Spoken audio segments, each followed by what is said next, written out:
Nirmala kenyam kanal dialin konal ka roisni ka nuer online TV ka jan gwasame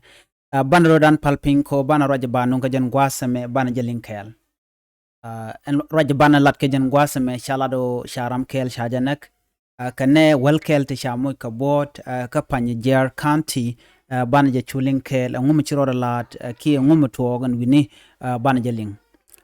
bikon do badan to je ban ja chul lat kel ki ban ja chulin kel me jiram jidit ke jen channel me de jiti jen ojin nywaka ka nasin ko ken tin kono ke nuer online TV ko de kan nuere ki roindin continue ke ka queen nuere de kan kaling ban raja dan Läär ke jen gwase me ka panyo jer county ban je chulin kel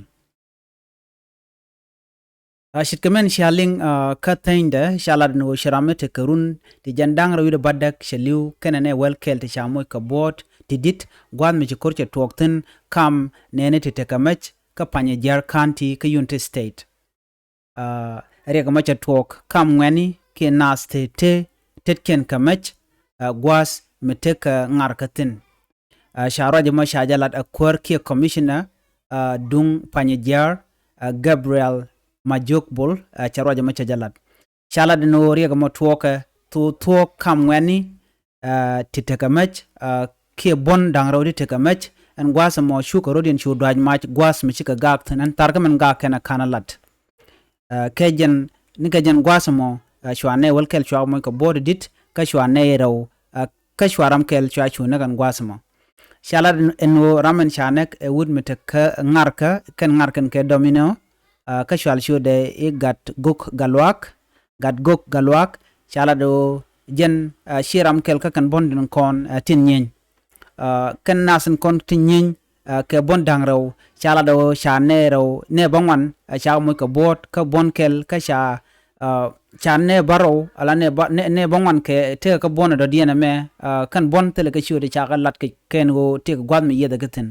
chala no ken ke bon dang raw te ka mech bon kel te ne bangwan ka te bon do dien te ka ne raw ramadan sha nek chi ram kel ka kan bon dang raw toni dungno wo ma jeng je gwas dana ci kor ci tok tin kemen cha mech cha ka gwach kan bon dang raw tin kon nyen to tok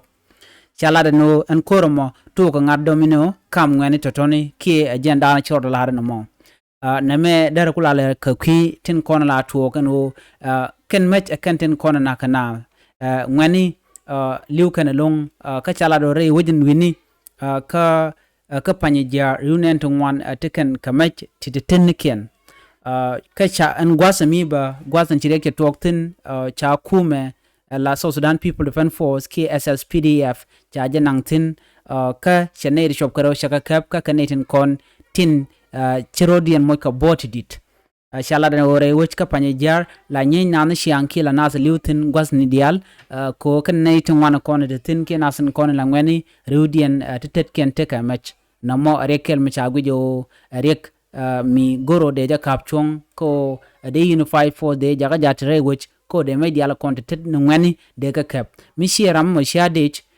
chimach chede takaja de meta to de ga wuch mi jiram jidit ke jen channel me de jite jen ojin nyaka nasan ko kien ajele dande kon linga jen gwasame